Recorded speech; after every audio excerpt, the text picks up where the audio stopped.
Hey folks, Jim Thomas here, Fitness Management and Consulting, and welcome to our channel today. I appreciate you being here. Welcome back to all of our subscribers. If you're new to the channel, welcome. It's good to have you. Please hit that subscribe button. If you find the information beneficial today, please hit the like button. Consider becoming a member of the channel. And then to learn more about me, learn more about my company and how we can help take your business to that next level, please check out those links below. And I would point you initially to our link for the email newsletter. It's absolutely free, and this gives you an additional opportunity to stay up to date on a variety of ways that you can grow and maintain your business. And so with that said, let's get into our topic here today, and it's 5 ways to avoid gym bankruptcy. 5 ways to avoid gym bankruptcy. And this can be a difficult time if we're faced with that, if that's what we're up against. And there are some basic things we can look at here, and you can actually search the channel on really some in-depth turnaround strategies to help get your business back on track. But some initial things that I would look at here, I got 5 of them here for you. And so let's go ahead and get into them. So number 1 is settle or negotiate your debts. Settle or negotiate your debts. I mean, kind of simple as that. And so we're trying to avoid bankruptcy. And one of the key things here is, have good communication. Have good communication. Let's just don't, throw this on folks. Now, one of the things that we have found, because we get involved in a lot of these kind of projects, and one of the things that's true is most of your lenders, they're not going to negotiate with you if you're current.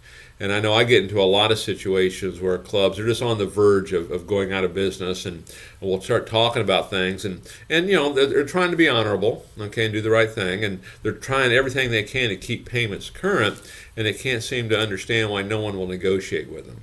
Well, no one's really going to negotiate with you if you're current. It's just the reality of it. You're probably going to have to allow that to go delinquent, 60, probably 90 days or thereabouts has been my experience, okay? So we want to settle and negotiate any of your debts, okay? And I would even say if you're in a situation where you're trying to get it turned around, you're just going to stop paying those unless it keeps you in business. You're going to stop paying those, but make sure you communicate with these folks. Let them know the situation. Let them know what you're faced with, and you want to pay it, but you simply can't. But hey, offer a potential settlement. Number 2, sell your property. And so a couple things on this. Now, we come across a few situations where the business owner, the gym owner, also owns the building. Consider selling that building. Okay, and that's a great way to get this thing turned. But the other thing too is consider selling other assets. What are other ways that you can generate cash, and you can generate cash quick? Consider selling other property. Okay, what do you have? Do we have excess inventory? Do we have inventory that's been in storage for a while? Do we buy some things and they've been sitting there, we just never used them? So take a look at all of your assets, all your property. What can you sell? We want to generate cash. Okay. Number 3, and this one, sometimes you have to do what you have to do. We're trying to avoid bankruptcy. Borrow from family or friends. Borrow from family or friends. Okay. Now, one of the things I always like to suggest on kind of anything that we do, if we're selling a membership or doing whatever, I always like to go to my power base. And I consider my power base kind of everybody who's in my phone, people that know me, trust me, love me, want to see me have success. Okay, that's where I'm going to go. But the thing is, in an ideal world, we're always kind of staying in touch with these folks. We're always staying in touch with this network. And so it's just not all of a sudden out of the blue, here I am. So hopefully we're always keeping in touch. And if we're not doing that, even if you're not in a bankruptcy kind of situation, make sure you're always staying in touch, because you never know. And the whole idea of borrowing, yes, maybe it is you borrow. Maybe you find somebody who really believes in the project and they want to invest in it.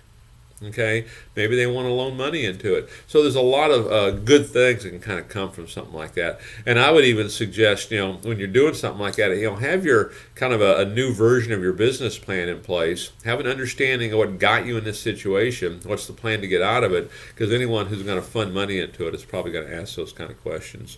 Number 4, restructure your bank note. If you've got a bank note, go to the bank and restructure it. Let them know what the circumstances are. Again, it's been my experience that most of the time the banks, they will not negotiate that if you're current. Okay, you might find yours is different, but just be mindful of that. But restructure your bank now. And I know this, the bank or whoever you borrowed money from, they don't want to be in your business. They're in the business of lending money. They want to help make this work. And so provide them a plan. It's no different than when you first started and you prepared a business plan and what are the big risks here and how are we going to mitigate those risks? Kind of do the same thing, over here. Okay. One of the other things too is, restructuring leases and things like that. If you have an equipment lease, it's another good one. Okay. You're going to have to restructure that. Okay. And then number 5 on my list, and maybe this is a big one, but be prepared to make real sacrifices. Maybe you have to get back in the saddle. Maybe you have to run the club. Okay, if you haven't done that for a while, that could be a sacrifice. I'll give you an example that we faced with a client a few years back. This is a situation where we did not get this turned around. He chose not to do this. And we went in and evaluated it and looked at it, and we felt like he could get it turned around. But there was some major sacrifices that were going to have to take place. And what the big ones were, we were going to have to cut back on personnel. Staffing, which we're spending way too much on staff, and there were certain programs that had to be cut, which would require certain staff being let go. And he just couldn't do it, or wouldn't do it. Okay, he would not make that sacrifice. And as a result, he ended up going out of business, okay, just because there was no money left eventually, okay? And sometimes we have to make sacrifices. It's just part of it. And one of the things we talk about all the time is, well, I want to give good service. I want to be, a good employer. I want to do all these things, and that's great, okay? We do want to do those things, but we can't do them unless we're in business. And so if we're facing this situation, we're facing a potential bankruptcy, you're going to have to make real sacrifices to get it done. Now, if you're in that situation, you'd like to talk, click the link below. I'll be happy to schedule a 45-minute strategy session, have a conversation on it. There's right ways and wrong ways to do it, and there's best practices on how to do it. And then also research the channel. We have a lot of turnaround strategies in there that you can kind of look at as well. But you put a lot into this. You've probably been doing it for a while, and we certainly, hopefully we don't want you to have to file bankruptcy because, sometimes in these situations you have, SBA loans and things like that. There's a lot of folks that have their homes that have guaranteed that. So there can be a lot of things there that can cause a ripple effect down the road for you. So take a look at these. Again, happy to chat with you. Click the link below, for a free 45-minute strategy session. Happy to have that conversation. Otherwise, folks, my name's Jim Thomas. My company's Fitness Management and Consulting. Appreciate you being here at the channel today. If you've not yet done so, please subscribe. If you found the information beneficial, please hit that like button. Consider becoming a member. And to learn more about me, learn more about my company, and how we can help take your gym to that next level, please check out those links below. And we look forward to seeing you all in that next video.